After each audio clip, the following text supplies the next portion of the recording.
Do outro lado da linha, Serafina convidava John para ir ao shopping com ela. John, no entanto, respondeu que estava ocupado naquele dia e que não poderia ir. Alegou que sua casa estava uma bagunça e que precisaria o dia inteiro para colocar tudo em ordem. Serafina comentou que, se ele se mudasse para os dormitórios da escola, não teria esse tipo de preocupação. John respondeu, em tom sarcástico, que nesse caso teria que se preocupar com a própria vida. Serafina riu e concordou, dizendo que realmente isso seria um problema. Antes que ele pudesse continuar explicando, a campainha de sua casa tocou. Surpreso, John perguntou se ela já estava ali. Ao abrir a porta, deu de cara com Serafina, que o olhou com um leve sorriso e comentou para ele não fazer aquela cara. Afirmou que estava ali para ajudá-lo a arrumar a casa. Porém, ao entrar, Serafina percebeu que tudo já estava perfeitamente organizado. Sem perder tempo, disse que eles já podiam sair. John, desapontado, admitiu que havia sido descoberto e pediu que não demorassem muito. Os dois então seguiram para o shopping.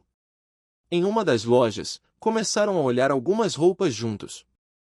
John pegou uma camisa e mostrou para Serafina, dizendo que achava legal. Comentou ainda que a palavra lame, escrita na estampa, soava como algo em francês. Serafina, um pouco incrédula, perguntou se ele estava brincando, mas mesmo assim pediu para que ele experimentasse a peça. John entrou no provador, enquanto ela guardava do lado de fora.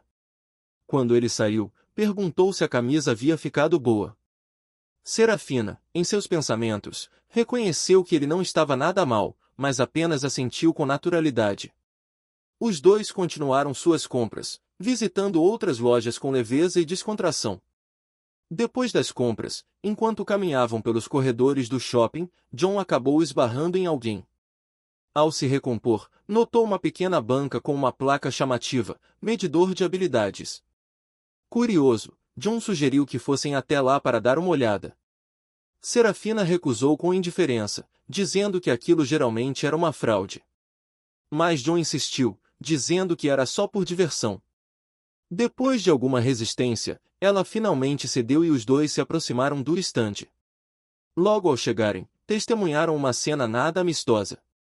Uma mulher que havia acabado de fazer o teste discutia com o responsável pelo estande. Ela reclamava que o medidor havia dado nota 4 para sua habilidade, e exigia uma explicação. O homem tentava acalmá-la, dizendo que aquele resultado era muito bom e indicava grande talento. A mulher, inconformada, protestava, dizendo que 4 era um absurdo e que ele não poderia chamar aquilo de bom. O homem explicava pacientemente que a partir do nível 3 já se considerava alguém de alto desempenho, e que 5 era um nível extremamente poderoso. Reforçou ainda que ele próprio era apenas nível 2, tentando demonstrar humildade.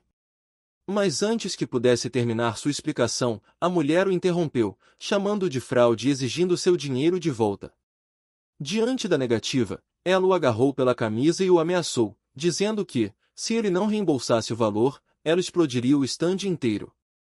John, que estava assistindo a cena a poucos passos dali, começou a se irritar com a atitude da mulher. Ao se aproximar da confusão, John pediu educadamente para que a mulher se acalmasse. No entanto, ela o ignorou e o mandou cuidar da própria vida, chamando-o de pirralho. John manteve a calma e respondeu que aquele também era um problema seu, afinal, não queria esperar a eternidade por um reembolso que talvez nunca viesse. Com um tom firme, pediu para ela parar de causar problemas e dar lugar a outra pessoa. A mulher, agora visivelmente irritada, soltou o dono do estande e virou-se para John, indignada por ele ter ousado falar com ela daquela forma. Disse que pirralhos como ele deveriam aprender a ficar quietos. Ao notar que ela começava a perder o controle, John tentou acalmá-la, dizendo que não queria brigar. Outras pessoas que estavam na fila assistindo a cena começaram a se afastar, preferindo não se envolver. A mulher, com o olhar carregado de raiva, disse que ele deveria ter pensado antes de provocá-la. Um brilho começou a se formar em sua mão, e ela começou a concentrar energia. John, apreensivo, tentou se desculpar mais uma vez e sugeriu que apenas conversassem. Ela o interrompeu, perguntando se ele estava com medo. Em seus pensamentos, John respondeu que sim. Se perguntava o que era aquela energia, e concluiu que um único disparo poderia causar sérios danos. Nesse momento, percebeu a presença de alguns seguranças nas proximidades e teve uma ideia. Com um sorriso irônico, olhou para a mulher e disse que ela poderia ir para cima se quisesse, ele também lutaria. Ela hesitou por um instante e perguntou por que ele ainda não havia ativado seu poder. Nesse instante, notou que Serafina, ao lado, sorria discretamente. John, ainda encenando, perguntou se ela iria demorar muito. A mulher, tomada pela raiva, avançou em sua direção. Antes que pudesse chegar perto, John deu um passo para trás e gritou pedindo ajuda. Ele exclamava em voz alta que aquela lunática estava prestes a explodir o shopping. A mulher parou, surpresa, e perguntou quem ele estava chamando de louca. Um dos seguranças se aproximou rapidamente, segurando o braço dela e exigindo saber o que estava acontecendo ali. Antes que a mulher respondesse, John se antecipou, explicando que estavam na fila quando ela começou a ameaçar explodir o estande por causa de um resultado de teste. Ela tentou se defender, dizendo que a culpa era do homem do estande, que a havia enganado e roubado seu dinheiro. O segurança, mantendo a calma, pediu que ela se acalmasse e garantiu que resolveria tudo. Em seguida, aproximou-se do dono do estande e, com um olhar cansado, o repreendeu. Disse que estava farto das besteiras dele e ordenou que devolvesse o dinheiro imediatamente. O homem obedeceu, devolvendo o valor à mulher. Antes de se afastar, o segurança olhou fixamente para ele e alertou que, caso causasse mais problemas, ele jamais voltaria a trabalhar naquele shopping. John assistia a cena com uma expressão de frustração, inconformado com a inversão de culpa. O segurança então devolveu o dinheiro à mulher, que o agradeceu e foi embora. Em seguida, ele pediu a John e Serafina que evitassem causar mais confusão. Serafina apenas continuou tomando sua bebida, impassível, enquanto John permanecia visivelmente irritado com o desfecho. Em seus pensamentos, John refletia que não importavam as evidências, o resultado era sempre o mesmo. Ele então se voltou para o dono do estande, pediu desculpas pela confusão e afirmou que não tinham intenção de causar problemas. O homem, aliviado, disse que não era necessário pedir desculpas e agradeceu por eles ao menos tentarem resolver a situação pacificamente. Mudando o tom, ele perguntou se eles estavam ali para testar suas habilidades. John, animado, puxou Serafina e respondeu que ela faria o teste. Como forma de agradecimento, o homem disse que não cobraria nada por isso. Segurou a mão de Serafina com delicadeza e começou a usar seu poder para medir a habilidade dela. Após alguns segundos, ele sorriu, impressionado, e a parabenizou. Disse que sua habilidade estava no nível 8, algo extremamente raro. Acrescentou que fazia muito tempo desde que havia encontrado alguém tão poderosa. Como prêmio, entregou a ela um urso de pelúcia. Serafina o agradeceu calmamente, enquanto John, em seus pensamentos, pensava que aquele momento havia valido a pena. O homem então se voltou para John e perguntou se ele também gostaria de fazer o teste. Mas, ao tentar encostar em seu braço, John rapidamente deu um passo para trás, evitando o toque. O homem, um pouco surpreso, pediu desculpas por não ter pedido permissão antes. John respondeu que não era nada, mas disse que não valeria a pena, pois o teste não identificaria nada nele. Serafina guardou o urso e, juntos, os dois se despediram, agradecendo pela gentileza. Enquanto se afastavam, o homem observava os dois sumirem entre a multidão. Um sorriso malicioso se formou em seu rosto, como se tudo estivesse saindo exatamente como ele havia planejado. Do lado de fora do shopping, John se mostrou surpreso ao perceber que já havia anoitecido. Serafina, com seu habitual tom direto, respondeu que era porque ele havia acordado às 2 da tarde. Enquanto caminhavam pelas calçadas, passaram por um ponto de ônibus completamente lotado. John, ao notar a multidão, sugeriu que fossem para outra parada, mais próxima ao parque. Serafina concordou e os dois seguiram para lá. Assim que chegaram, Serafina começou a rir alto, soltando gargalhadas sem se conter. John, curioso, perguntou o motivo das risadas. Ela respondeu, ainda entre risos, que ele tinha ficado tão atento durante toda a confusão no shopping que parecia que uma guerra estava prestes a começar, mas, no final, acabou gritando por ajuda. Ela claramente estava se referindo à forma como ele lidou com a mulher furiosa no estande. John, um pouco constrangido, rebateu dizendo que o homem do estande nem ao menos precisava devolver o dinheiro. Comentou que a senhora estava errada e só conseguiu o que queria por ser mais poderosa, encerrando seu desabafo com um suspiro frustrado. Para ele, toda aquela situação era simplesmente injusta. Serafina, no entanto, o encorajou. Disse para ele não ser tão negativo e recomendou que se concentrasse em si mesmo. Ainda o elogiou por um feito raro: ele não havia quebrado nenhum braço naquele dia.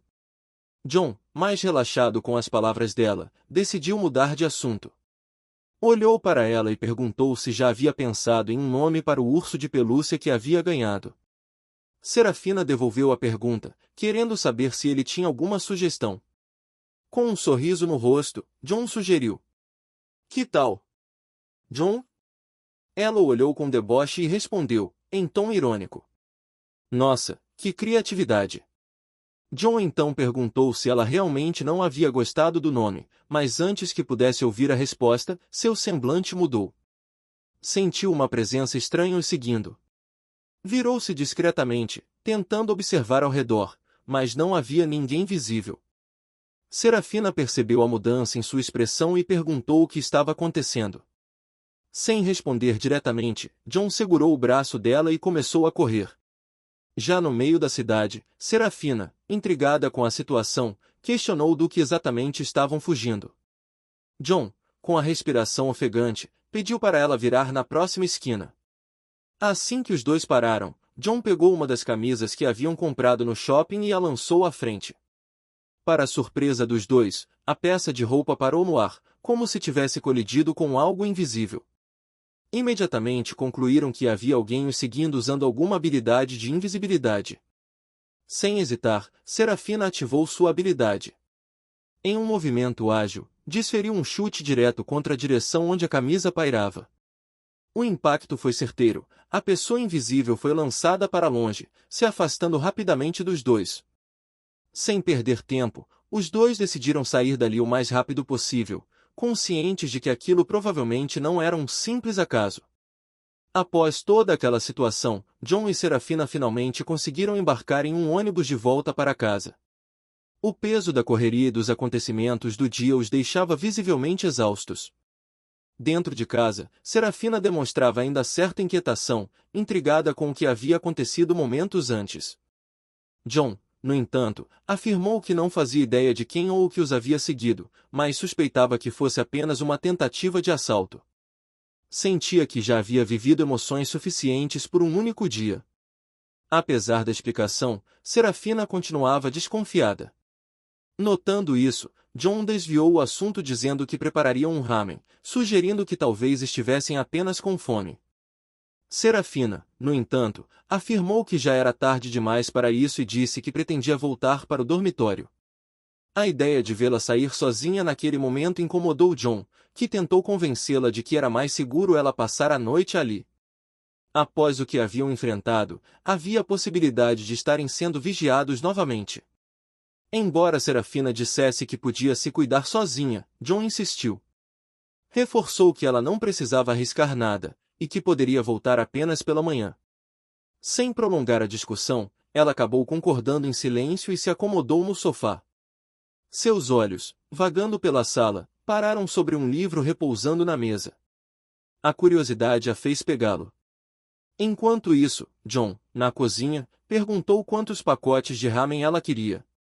Mas ao notar o que ela tinha em mãos, uma leve inquietação tomou conta de seus pensamentos. Havia se esquecido completamente de guardar aquele livro. Serafina rapidamente reconheceu o título. Surpreendeu-se ao descobrir que John possuía uma cópia daquele livro, o mesmo que havia sido banido 2 anos atrás por gerar diversas controvérsias.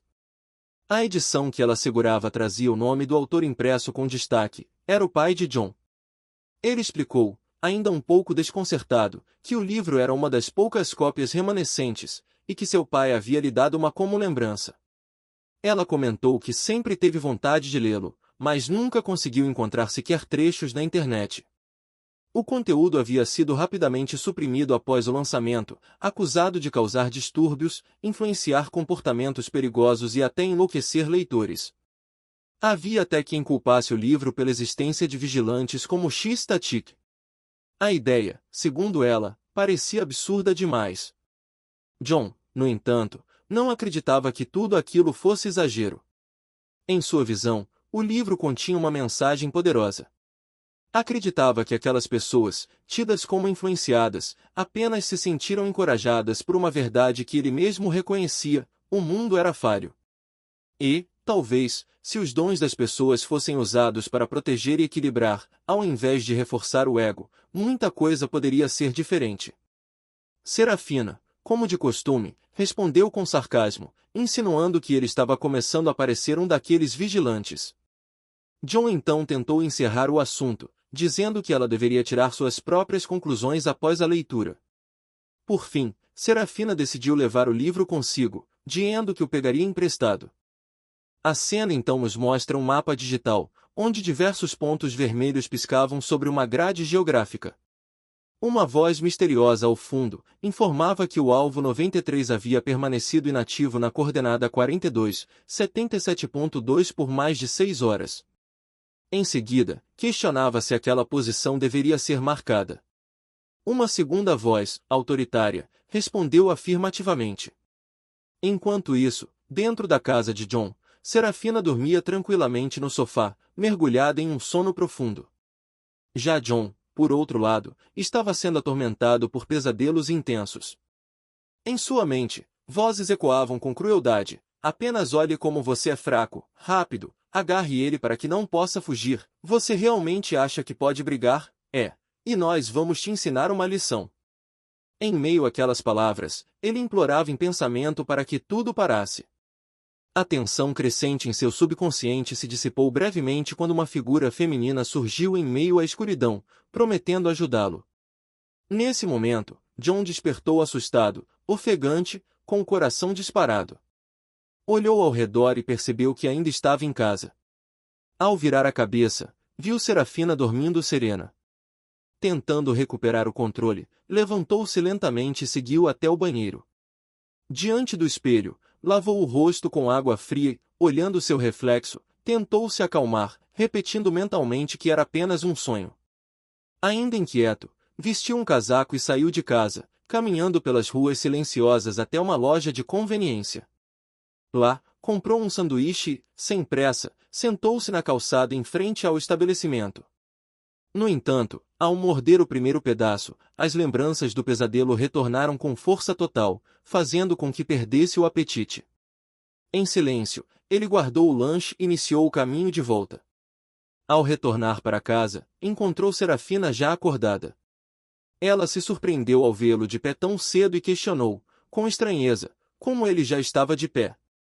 John respondeu que não havia conseguido dormir.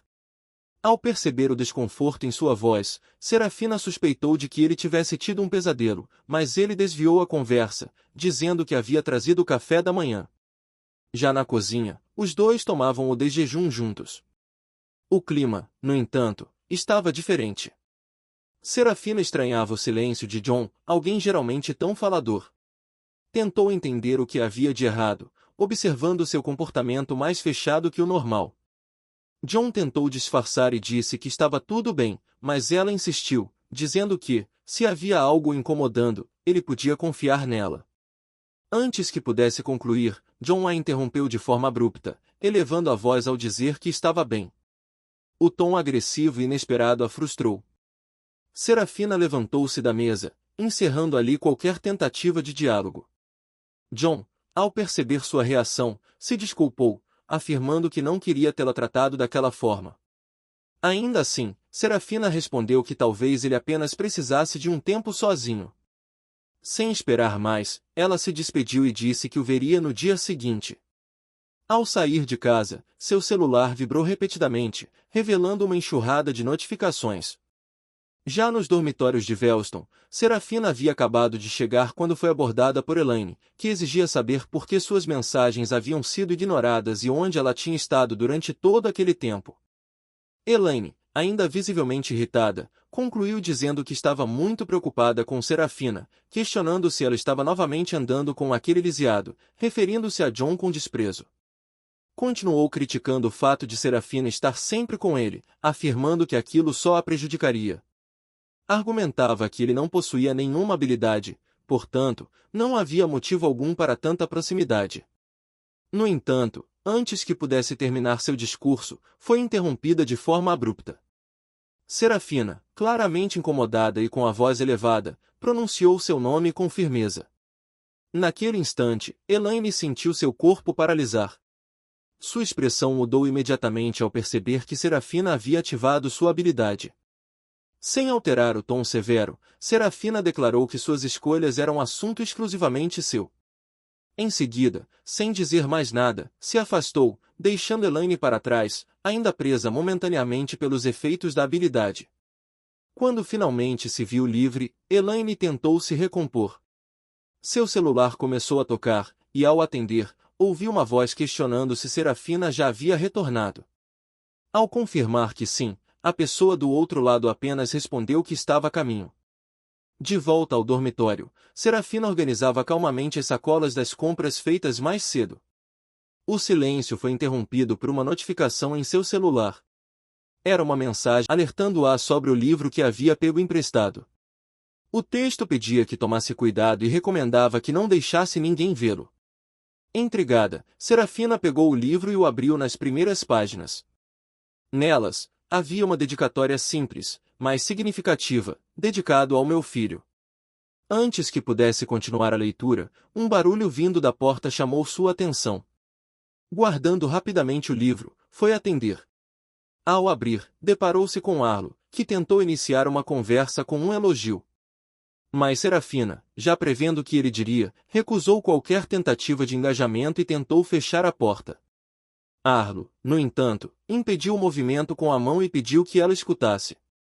Com uma expressão mais séria, explicou que haviam sido desafiados para uma guerra territorial e que o confronto aconteceria em 6 horas. Revelou que a equipe ainda estava incompleta e que precisava dela como sua rainha. Apesar da insistência, Serafina se mostrou desinteressada e recusou prontamente. Arlo tentou argumentar, dizendo que compreendia o incômodo que aquilo causava, mas ressaltou que, sendo a rainha de Velston, ela tinha responsabilidades a cumprir.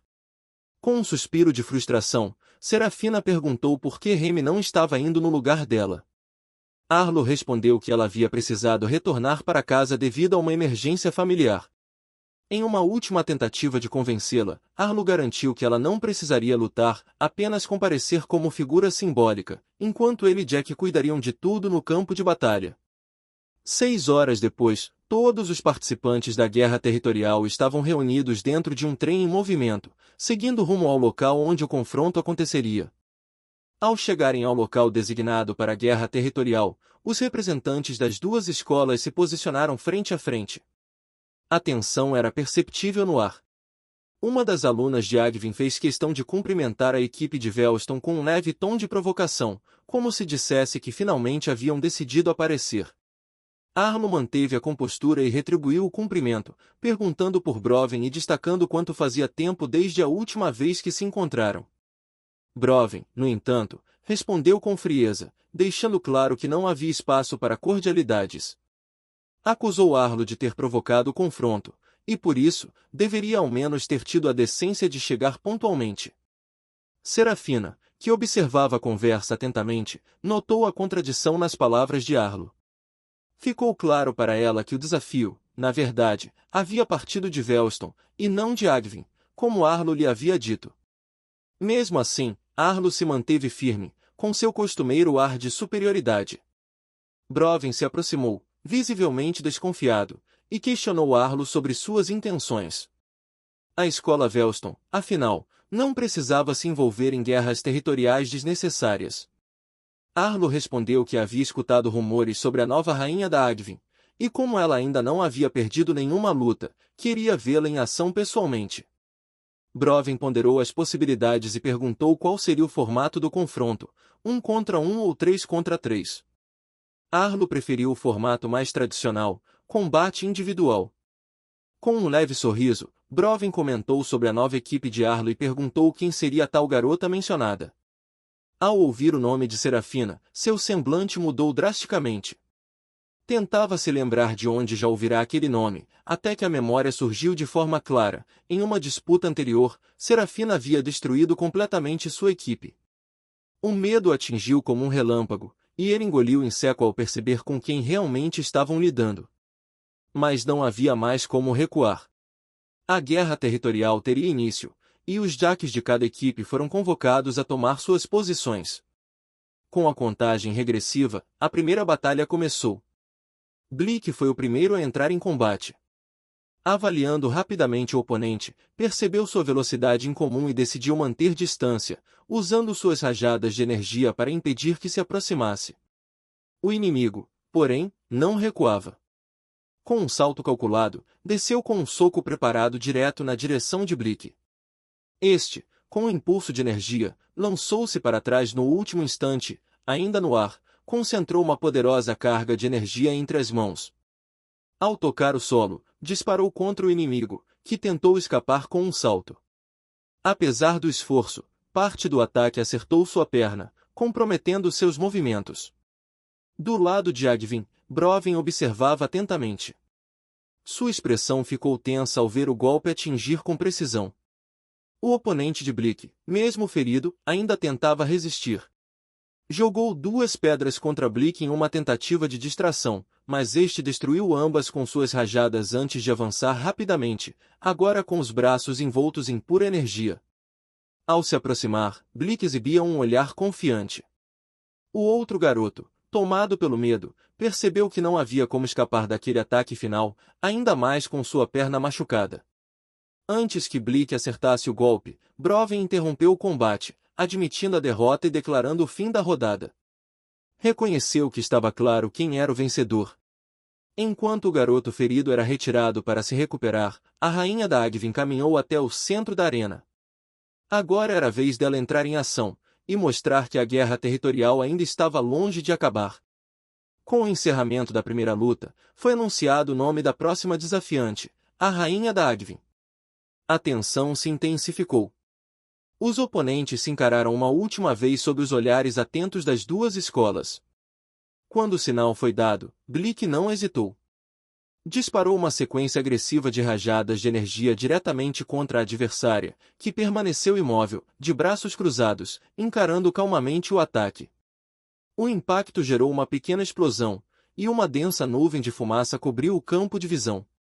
Mas assim que a poeira baixou, Bleak percebeu, com surpresa, que ela estava intacta.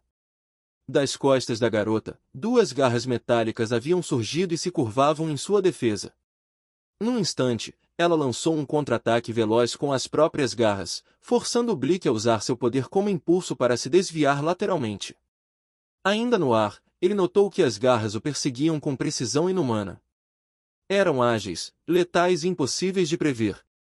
Em seus pensamentos, Bleak reconhecia que não tinha margem para criar qualquer estratégia com aquele bombardeio constante. E antes que pudesse reagir, uma das garras o acertou em cheio no estômago, jogando-o longe com brutalidade. Ao se recuperar e encarar o campo de batalha, Bleak viu mais 2 garras emergirem das costas da oponente. Agora eram 4. Sem tempo para pensar, foi novamente pressionado. Os golpes vinham de todos os lados, rasgando o solo à sua volta, mas ele conseguiu escapar por pouco, desviando com dificuldade. Foi então que viu sua oportunidade. Todas as 4 garras haviam cravado no chão ao mesmo tempo, criando uma brecha. Bleak reuniu o restante de sua energia e avançou com tudo. A eletricidade pulsava em seus braços, convicto de que aquele seria o golpe final. Mas, ao chegar perto demais, foi surpreendido. 2 novas garras ocultas surgiram e o atingiram violentamente. Seu corpo caiu no chão, exausto, quase derrotado. À margem da arena, Serafina observava com crescente inquietação. Arlo, apesar da situação crítica de Bleak, permanecia em silêncio. Ela se perguntava até onde ele deixaria aquilo continuar. No campo, Bleak tentava se erguer uma última vez. Com a respiração pesada e o corpo tremendo, perguntou à adversária quantas garras ela ainda escondia. A rainha de Agvin, sarcástica, questionou se ele estava apenas fingindo resistência e por que sua equipe ainda não interrompera a luta. Mesmo ferido, Blick respondeu com raiva contida, dizendo que o que sua equipe decidia não era da conta dela. A garota sorriu. Se era assim, acabaria com tudo de uma vez. Com todas as garras estendidas e preparadas, ela avançou ferozmente para dar o golpe final. Mas antes que o ataque fosse desferido, a voz de Serafina ecoou pelo campo, firme e inquestionável. Ordenou que parassem. Todos, inclusive a adversária, interromperam seus movimentos. Arlo e Elaine, surpresos com a intervenção, se viraram para ela em choque. Serafina manteve sua postura fria e declarou que a vitória era da Agvin. Não havia necessidade de prolongar aquela luta. Pediu que Elaine cuidasse de Blick, que prontamente correu até o companheiro, ajudando-o com cuidado. Ao passar por Blick, Serafina observou em silêncio o estado deplorável em que ele havia sido deixado. Pensava consigo mesma que bastou um semestre longe das disputas territoriais para que Arlo transformasse aquilo em um espetáculo grotesco. A rainha de Agvin, animada com a ideia de um novo confronto, sorriu ao perceber que enfrentaria Serafina. Seus olhos brilhavam de entusiasmo. Mas antes que qualquer movimento pudesse ser feito, Arlo se colocou à frente. Com expressão séria, lembrou Serafina que ele havia dito que ela não participaria, que ele e Blick cuidariam de tudo. Com o encerramento da segunda disputa, a rainha da Agvin se aproximou de Broven para uma rápida conversa antes de sua batalha. Broven, com um olhar firme, alertou-a para não baixar a guarda. Havia uma razão para a escola Velston sempre manter sua supremacia nas guerras territoriais. Ele recordou que, desde o início dessas disputas, Velston jamais havia perdido. A rainha, séria, respondeu que deixaria as brincadeiras de lado e lutaria a sério desta vez. O clima pesou quando Arlo e a rainha de Agvin entraram no campo de batalha. De um lado, a confiança fria do rei de Velston, do outro, a determinação explosiva da nova rainha. A tensão era palpável. Assim que a luta começou, a rainha lançou todas as suas garras contra Arlo com velocidade impressionante. Ele, no entanto, sequer se moveu. Bastou erguer uma mão para que um campo de força dourado se ativasse ao seu redor, bloqueando com facilidade cada investida. As garras ricochetearam, sem sequer arranhar sua defesa.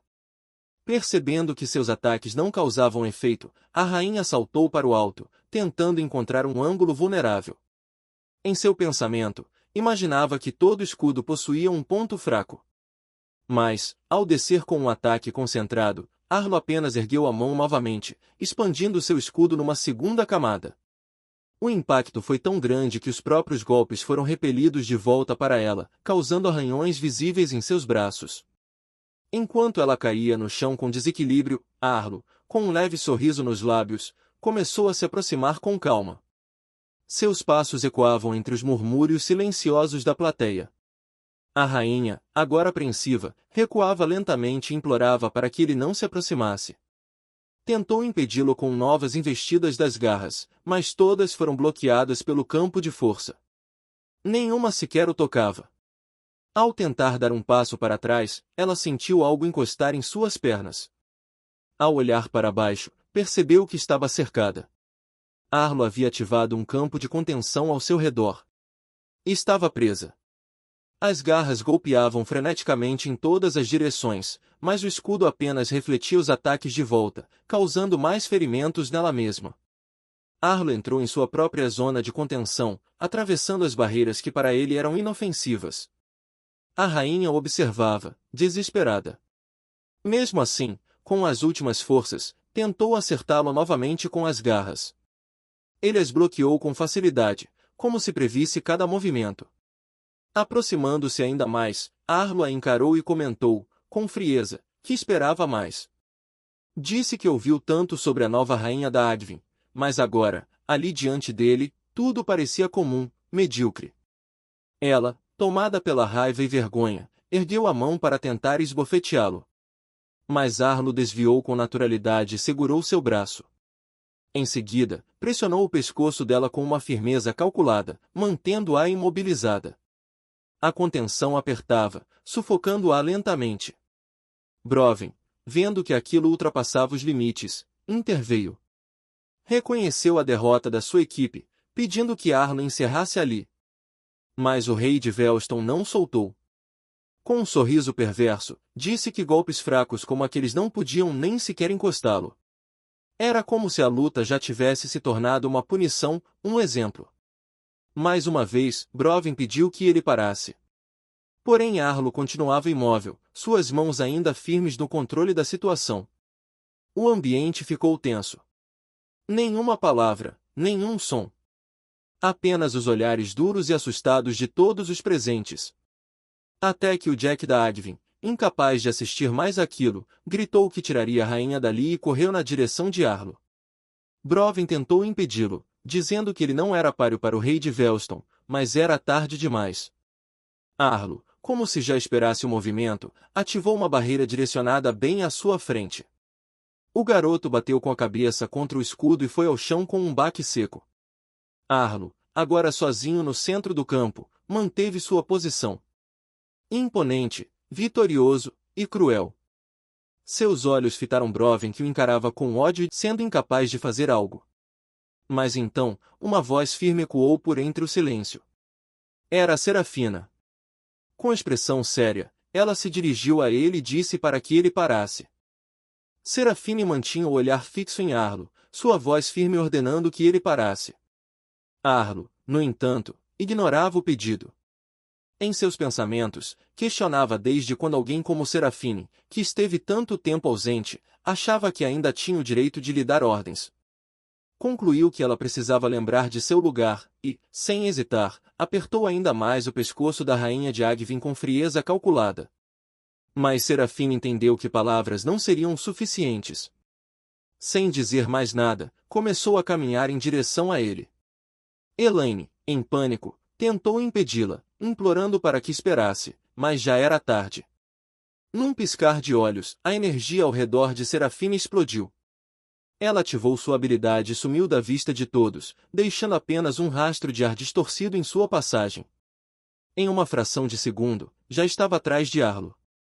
Ele, ao perceber sua aproximação, girou o rosto surpreso, mas não teve tempo para reagir. O punho de Serafine colidiu com sua barreira. A energia do impacto reverberou no campo de força, refletindo o golpe contra ela.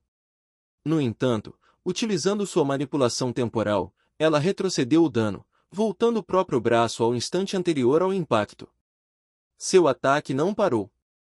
Ela atravessou a barreira com violência e atingiu Arlo em cheio no peito, o lançando alguns metros para trás e fazendo com que ele soltasse a rainha de Agvin, que caiu ofegante no chão. O campo inteiro ficou em silêncio. Arlo, no chão, tentava compreender o que havia acabado de acontecer. Levantou-se furioso, perguntando o que diabos Serafine estava pensando ao atacar seu próprio companheiro de equipe. Antes que pudesse continuar, a risada contida de Brovin se fez ouvir. Ele assistia tudo com uma expressão cínica, afirmando que aquilo era simplesmente embaraçoso, nunca tinha visto uma equipe se desentender e começar a lutar entre si. Arlo desviou o olhar, envergonhado. Mas Serafine, impassível, se aproximou e se postou diante dele com firmeza. Disse que a guerra territorial ainda não havia acabado, e que agora ele tinha duas opções, desistir ou enfrentá-la como sua próxima oponente. Sua expressão era séria, sem qualquer hesitação. Em meio ao silêncio, a resposta de Brovin veio rápida, não havia mais motivo para continuar. Diante de um poder como aquele, admitiu a derrota. Com o conflito encerrado, os times voltaram para o trem. O ambiente ali dentro estava denso, todos absorvidos pelos acontecimentos recentes. Elaine cuidava dos ferimentos de Arlo, utilizando sua habilidade de cura. Arlo, olhando para o teto do vagão, perguntou em voz baixa o que estava acontecendo com Serafine, por que ela estava agindo daquele jeito. Mas Elaine não soube responder. Disse que Serafine já não ouvia mais nada do que ela falava. Parecia ter se desligado de tudo e de todos. Arlo, visivelmente frustrado, disse que não fazia sentido ela ser sua companheira de quarto se nem mesmo conseguia mantê-la sob controle. Elaine, com os olhos marejados, respondeu que a culpa era dele. Disse que Serafine era perfeita em tudo. Todos a admiravam. Era como uma deusa entre eles. Mas isso mudou desde que ela começou a andar com aquele perdedor do John. Ela continuou, quase num desabafo. Serafine se tornará alguém diferente, mais fria, distante, como se nada mais importasse. Como se tivesse deixado a coroa de lado. Arlo estranhou o nome, perguntando quem era John. Elaine lembrou que ele não estava na mesma classe, e por isso ainda não o conhecia. Ela explicou com desprezo que John era apenas um garoto comum, sem habilidades. Um zero à esquerda. Disse que não entendia o que Serafine via nele. Que ultimamente eles andavam juntos o tempo todo. Que, inclusive, ela passou a noite anterior na casa dele. Ao ouvir isso, ordenou que Elaine continuasse vigiando Serafine.